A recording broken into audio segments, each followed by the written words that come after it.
The courtroom was silent, but the tension was louder than any scream. Jasmine Crockett stood tall, her eyes locked on JD Vance. No one expected her to come forward like this. Not this soon, not this strong, but she did. And what came out of her mouth in the next few minutes would become the most devastating moment of JD Vance's career. If truth had weight, this was the moment it came crashing down on him like 1,000 bricks. Before we go further, take 1 second to subscribe to the channel, because what you are about to hear is not just a story, it is a storm that might change everything. 2 months before this lawsuit, Jasmine had been silent. She watched as JD Vance stood in press conferences, on television screens, and in closed-door meetings, painting himself as a man of principle. But behind those doors, she knew a different JD, a man who built his power not on leadership, but on threats, silence, and the destruction of anyone who dared to speak the truth. Jasmine had been one of those people. And now she had reached her limit. The lawsuit was not just about money. The $100 million was not for revenge. It was for every time she was gaslighted, every time her voice was brushed aside, every moment she was forced to smile when she wanted to scream. In her statement, read aloud to a courtroom full of cameras, she did not shake and she did not cry. She told the judge that JD Vance had used his office to discredit her, to shut down evidence, and to bury the truth behind political walls. What made the room freeze, however, was not just what she said. It was the documents she submitted, emails, voice recordings, a hidden memo written in JD's own words, admitting he had planned to destroy her credibility if she ever spoke out. The memo even had her name underlined in red, one line in matte. Document would be replayed across every platform for the next year. She is a threat. Eliminate her quietly. Those 6 words were like gasoline on a fire.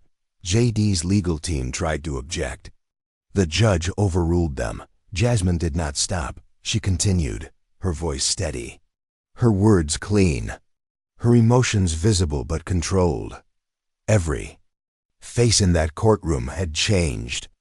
The supporters who once clapped for JD were now unsure. Whispers spread like smoke. And still, she spoke. She told the judge that this lawsuit was not just about her. It was about every woman in politics who had been told to wait her turn, every person who had been punished for honesty, every rising voice that was stomped down by fear. But what no one knew, not even her lawyers, was that she had held back one final piece of evidence. Something worse. Something that could not only end JD's career, but possibly land him in prison.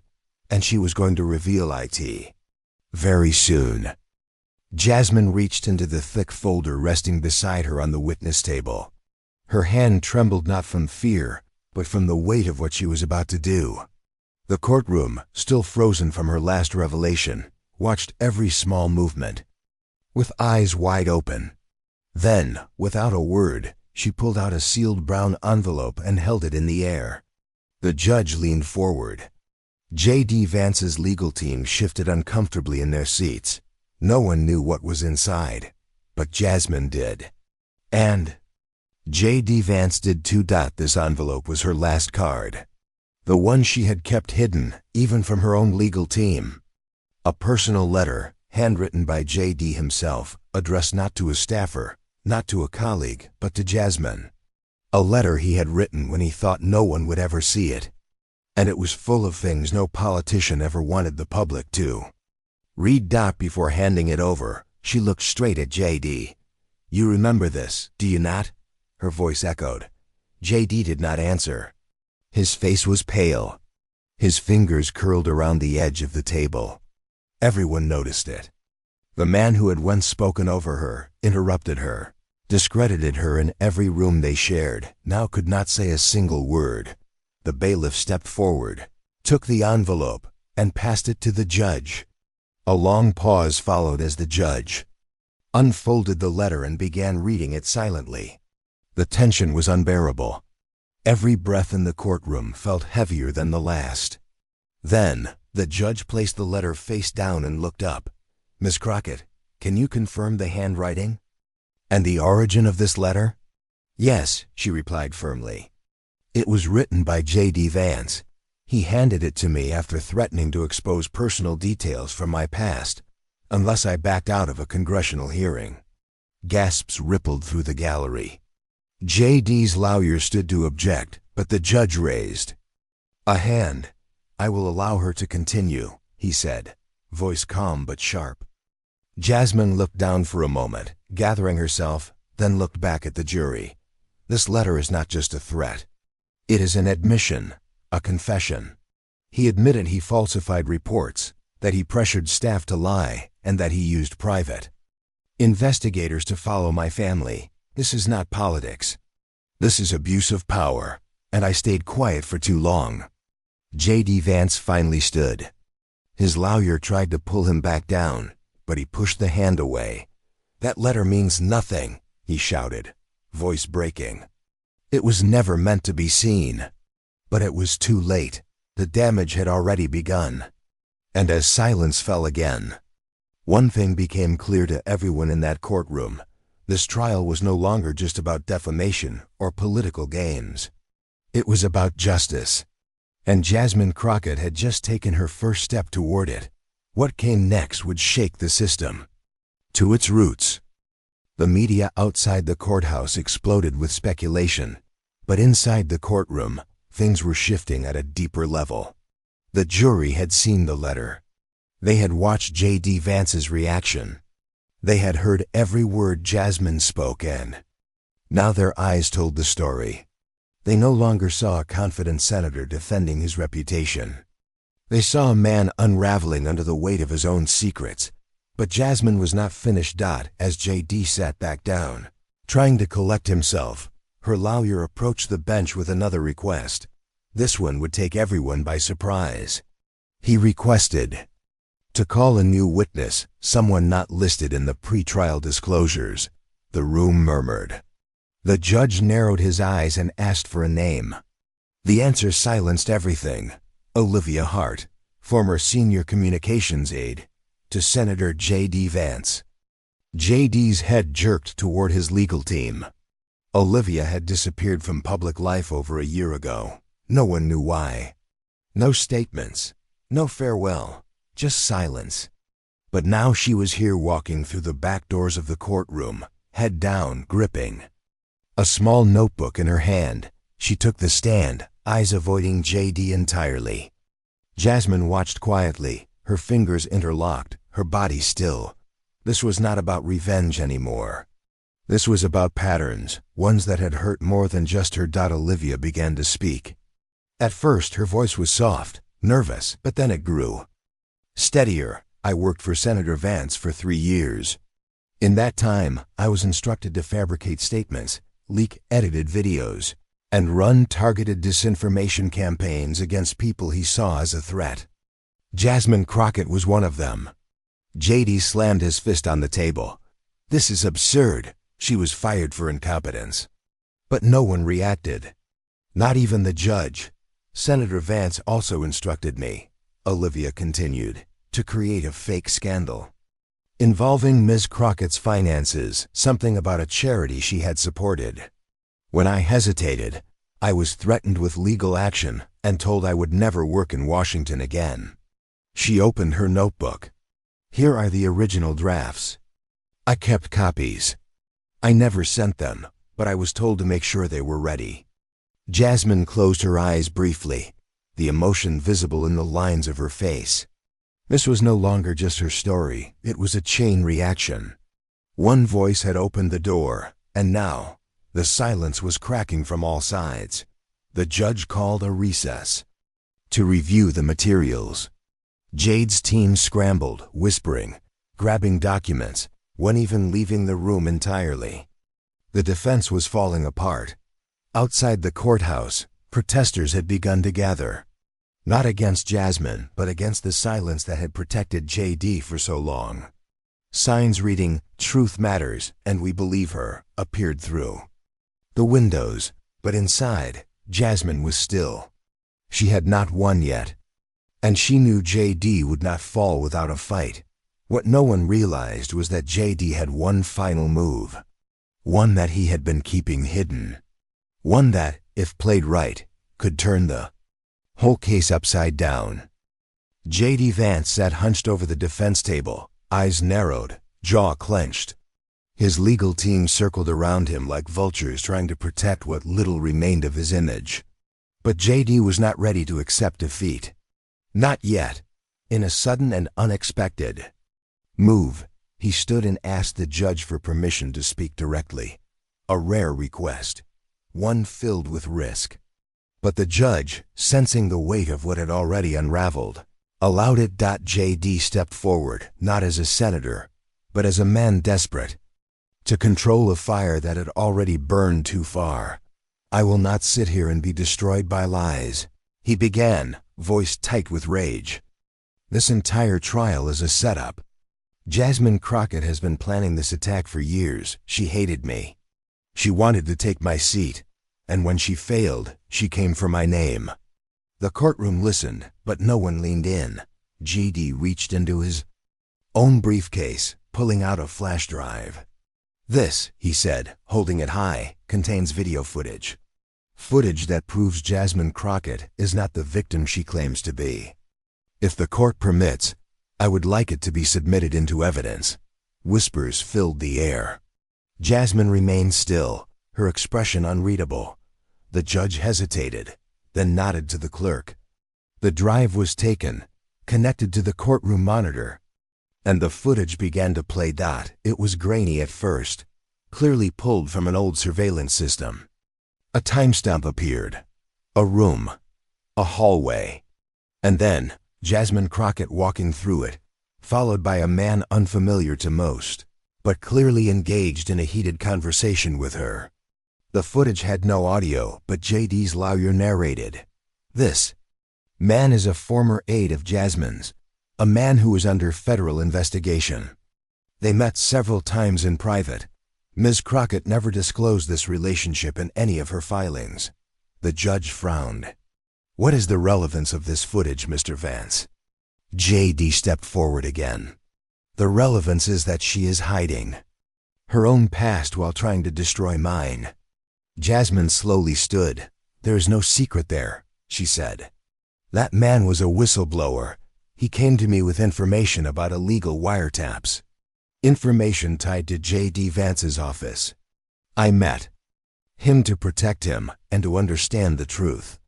He is now in witness protection. And that footage was leaked from JD's own office." Gasps erupted. The implication was clear. JD had exposed a protected identity. That was not just a violation, it was a federal offense.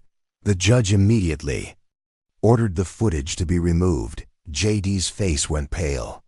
His final move had just turned into a disaster. Jasmine stepped closer to the bench. Her voice was calm, her eyes sharp. "You wanted to expose my past, Senator. Then let us talk about the present. Let us talk about what your office was really doing with those wiretaps. Because I have the transcripts, and they are far worse than anyone knows." And just like that, the tide turned again. The courtroom was no longer just a place of law. It had become a battlefield, one where silence and truth collided with every word. Jasmine reached into her briefcase, removed a black folder, and placed it firmly on the table. Her hands were steady, her eyes locked on the judge. "These transcripts were delivered to me by a federal agent 2 weeks ago. I was told to hold them until I felt safe enough to speak. Today, I no longer need to feel safe. I need to be heard." The judge allowed her lawyer to submit the folder as evidence. Inside were 12 pages, each one stamped, dated, and marked as classified communications intercepted over a period of 5 months. Wiretaps, internal calls, private messages, all linking JD Vance's staff to an off-the-record surveillance operation that targeted not just political rivals, but journalists, activists, and at least 3 members of his own party. Jasmine's voice was steady as she read. One of the transcripts aloud. "Target 2 has become unstable. Begin Phase 2. Secure digital records."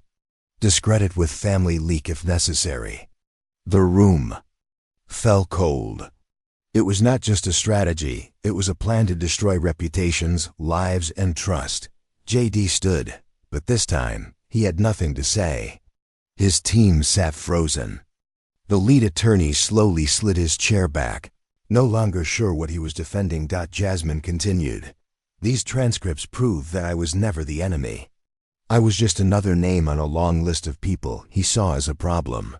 He did not want power to serve. He wanted power to control. The courtroom doors opened, and 2 federal agents entered quietly. They moved to the side, saying nothing. But their presence said enough. The judge turned to JD's legal team. Would the defense like to respond to this new evidence? His lawyer hesitated. Then he stood. Your Honor, we request an immediate recess. We need time to review these materials. But the judge shook his head.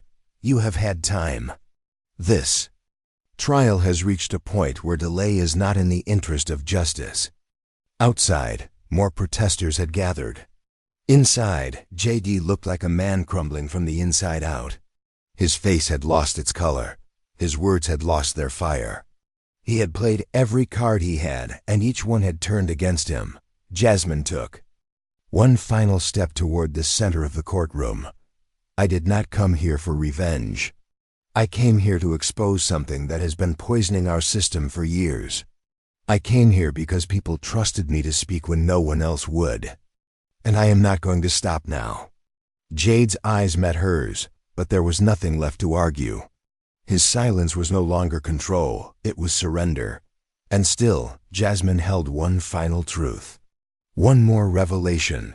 One that would not only end the trial, but change the country forever. The room was no longer restless, it was stunned. Even the court stenographer had paused for a second, uncertain if she had just typed something that would end the career of one of the most powerful senators in the country. Jasmine Crockett stood at the center of it all, not just a witness, not just a plaintiff, but a woman who had broken through the walls, built to silence her. She turned toward the judge and spoke clearly. There is one final document I would like to submit. Her lawyer handed over a small worn folder. Inside was a contract, one that had been buried under layers of confidential memos, one that was never meant to be seen. A contract between JD Vance's political office and a private intelligence firm. The payment listed was in the millions. The purpose, surveillance and manipulation of political figures labeled as obstruction risks. Jasmine's name appeared 3 times in the file. She had been monitored. Her family had been monitored. Even her financial accounts had been flagged. This, she said, her voice now shaking with the weight of it all, is not politics. This is corruption. This is fear used as a tool, too. Hold on to power. And I refuse to be afraid. The judge took the file, read through the front page, and for the first time, his expression cracked. How long have you had this? He asked quietly. 2 nights, Jasmine replied. I received it from a former employee of the intelligence firm. He said he could not sleep anymore. I believe him. JD did not stand. He did not speak. He simply stared at the desk in front of him, his hands gripping the edge as if trying to stay grounded in a world that was falling apart around him. The federal agent stepped forward. One whispered something to the judge. A long pause followed. Then the judge spoke. This court is suspending all current motions until further federal review. Based on the evidence presented, and in cooperation with federal investigators, this case is being transferred to the Department of Justice for immediate action. Senator JD Vance, you are now under formal investigation. The words echoed like a sentence. JD's head dropped. Jasmine sat back down, quietly, without celebration. There was no victory dance, no applause. Just a long, deep breath she had. Waited months to take Dot outside. The crowd had grown. Reporters rushed to capture the moment. Protesters stood in silence, watching as JD Vance was escorted out of the courtroom by federal agents. Jasmine walked out a few minutes later. She did. not speak to the cameras. She did not wave. She simply looked up at the sky for a moment, then down at the steps beneath her feet. The truth had cost her more than the public would ever know, but for the first time in a long time. It was finally enough. And in that silence, a nation began to listen.